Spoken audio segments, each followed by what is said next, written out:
Olá, sem mais, eu sou o Reinaldo Gotino, estamos juntos para mais um papo, para mais uma conversa sobre política e economia. Obviamente o tema hoje tem que ser eleições.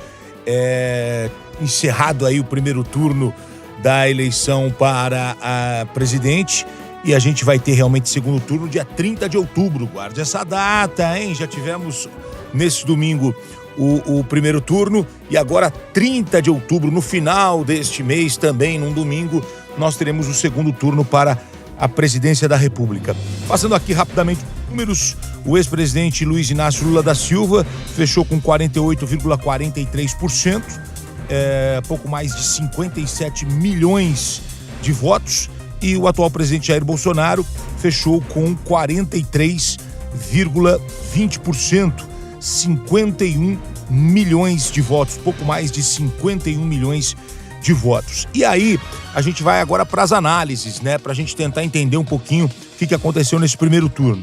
Simone Tebet fechou na terceira colocação com quase 5 milhões de votos, 4,16% dos votos válidos. É um crescimento que chamou a atenção dentro daquilo que ela, inclusive, esperava. Ela pensava até em fazer 5%, ficou um pouquinho abaixo, mas o que chama a atenção é que ela aparece na terceira colocação. E a surpresa, Ciro Gomes desidratou a campanha de Ciro Gomes no dia da eleição e ele fecha com 3,04%, Ciro Gomes chegando a quase 3 milhões e 600 mil votos. Essa é uma surpresa muito grande, porque Ciro Gomes, que tinha um espaço muito grande pela sua forma de se comunicar, pela sua forma de se posicionar no debate, então ele estava sempre nas rodas de discussão. O que ia acontecer com Ciro Gomes?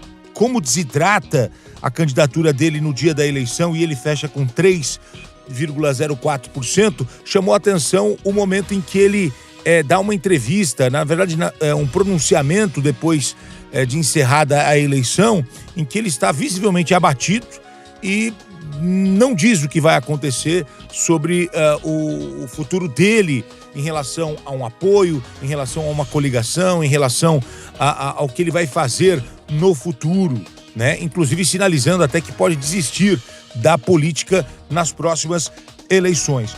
Um aguardo aí que está sendo, um posicionamento que está sendo muito aguardado, sem dúvida, é o de Simone Tebet, né?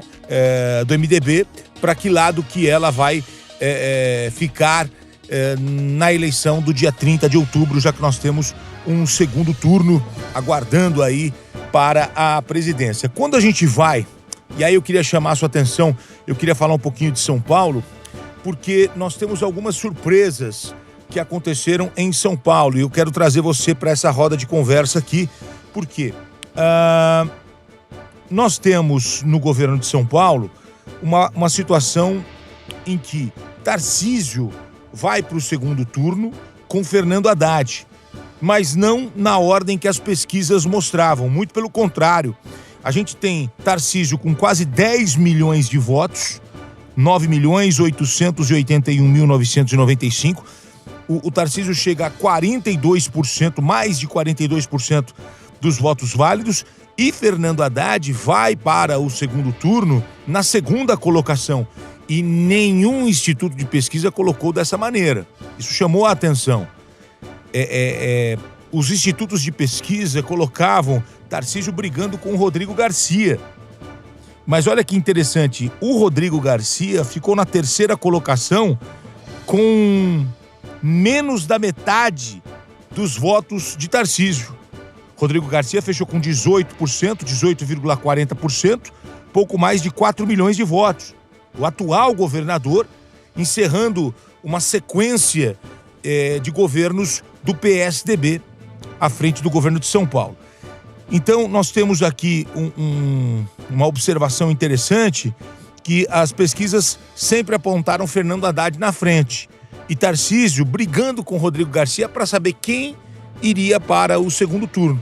Só que quando você analisa os números reais, o Tarcísio apareceu na primeira colocação. E aí eu vou trazer você para uma outra conversa que também me chamou a atenção, que é Senado em São Paulo. Quem é o novo senador por São Paulo? É o astronauta Marcos Pontes. que fez mais de 10 milhões de votos, quase 50% dos votos válidos foram para o astronauta, 49,68%. As pesquisas indicavam uma vitória ampla de Márcio França sobre Marcos Pontes e sobre Edson Aparecido, que ficou na terceira colocação. Mas quando você observa o número de votos do astronauta Marcos Pontes, ele supera 10 milhões de votos, 10.714.913. E o Márcio França com 7.822.518 votos. O astronauta Marcos Pontes, então, ele bate quase 50% dos votos ao Senado. Chama a atenção essa diferença também em relação às pesquisas que foram divulgadas momentos antes. Então vamos lá, Senado está encerrado, obviamente não tem segundo turno. O senador por São Paulo é Marcos Pontes. Senado é um cargo de 8 anos. Na próxima eleição, daqui a 4 anos, nós teremos 2 vagas para o Senado. E nós temos também segundo turno para o governo de São Paulo e para presidente. Vai ser uma eleição muito mais rápida, porque nós votamos em 5 candidatos nesse primeiro turno: deputado estadual, deputado federal, senador, presidente e governador.